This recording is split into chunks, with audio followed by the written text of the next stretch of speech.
শরিয়া আইন এমন কোনো আসমান থেকে আসা জিনিস না যেটাকে আপনি ওভারনাইট এখানে এসে সবকিছু বদলে দিতে হবে।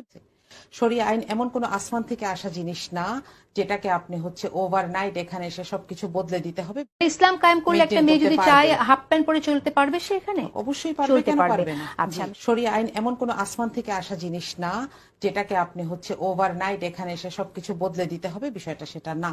মার্দিয়া মমতাজের কাছে শুনতে চাই, মার্দিয়া, এর আগে আমরা যখন শুনেছিলাম যে ইসলামী শরিয়া আইন কায়েমের কথা, আপনি যখন বলেছিলেন যে এটা অ্যাব্রাপ্টলি হবে না, এই অনুষ্ঠানে বলেছেন যে ধীরে ধীরে হবে। যখন 5 ঘন্টা কর্ম বিষয় বলেছিলাম তখনও কিন্তু আপনি এই ধরনের কথা এসেছিল, নারীরা নারীদের সামনে নাচতে পারবে, তখনও আপনি বলেছিলেন যেটা আগে বলে ফেলেছে, আস্তে আস্তে ওই জায়গায় যাবে। আস্তে আস্তে কিভাবে যাবে? তার মানে এটা জুলাই সনদের যে সংস্কার হচ্ছে, হ্যাঁ ভোটের মধ্যে দিয়ে এটা জিতে আসুক, জিতে আসার পরে এটা বাস্তবায়ন করার পরে কি সেখান থেকে জামাত ইসলাম সরে যাবে? কারণ জামাত তো তাদের প্রত্যন্ত অঞ্চলে ভোটারদেরকে এই প্রতিশ্রুতি দিচ্ছে যে জামাত দাঁড়িপাল্লায় ভোট দিলে জান্নাতে যাওয়া যাবে। না, এটা শুধু জামাত দিচ্ছে, এটা বিএনপিও দিচ্ছে। বিএনপির দু একজনের কাছে শুনেছি, আমরা এটা শুনতে চাই। আমি সম্ভব হলে আমি আসবো আপনার কাছে, কিন্তু আপনাকে এটা এগ্রি করতেই হবে, আপনাকে এটা এগ্রি করতেই হবে যেটা জামাত ইসলাম ভীষণ ভাবে দিচ্ছে। জামাত ইসলাম যে দাঁড়িপাল্লায় ভোট দিলে পরে, আমরা একজনকে দেখলাম শোকজ করা হয়েছে, সুকটান দিলে সুকটান দেওয়ার পর দাঁড়িপাল্লায় ভোট দিলে সে ভেস্তে যাবে, তাকে শোকজ করা হয়েছে।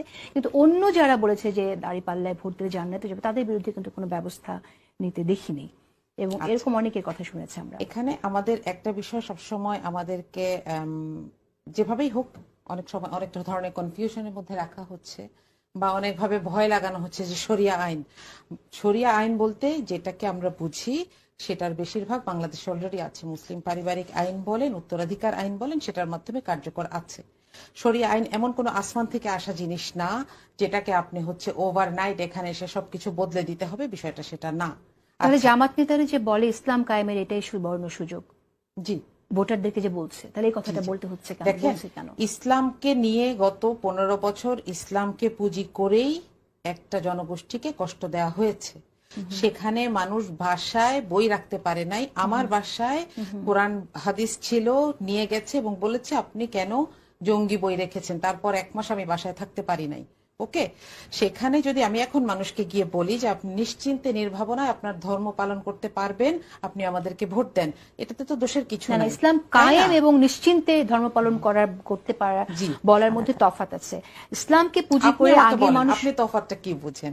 আমি তো তফাৎ দেখছি না। না, ইসলাম কায়েম এবং আপনার ধর্ম নিজে স্বাচ্ছন্দ্যে পালন করার তফাৎ আছে। কারণ আপনি একজন বোরখা পরিহিতা নারী বলে আপনাকে চাকরি দেওয়া হবে না, স্কুলে ঢুকতে দেওয়া হবে না, সেটা তো কোনো রাষ্ট্রে চলতে পারে না। একজন মানুষ যেমন বোরখা পরে চলবেন, নিকাব পরে চলবেন, আরেকজন মানুষ সে তার মতো করে বোরখা না পরেও সে চলতে পারেন, সেই স্বাধীনতাটা থাকা জরুরি। ইসলাম যখন আপনি কায়েম করবেন, ইসলাম কায়েম মানে প্রত্যেক ধর্ম আরেক ধর্মকে ক্ষতিগ্রস্ত না করে, আরেক ধর্মের অধিকার ক্ষুণ্ণ না করে তার নিজ নিজ অধিকার। তাহলে ইসলাম কায়েম করলে একটা মেয়ে যদি চায় হাফ প্যান্ট পরে চলতে পারবে সে এখানে? অবশ্যই পারবে, কেন পারবে না? আচ্ছা।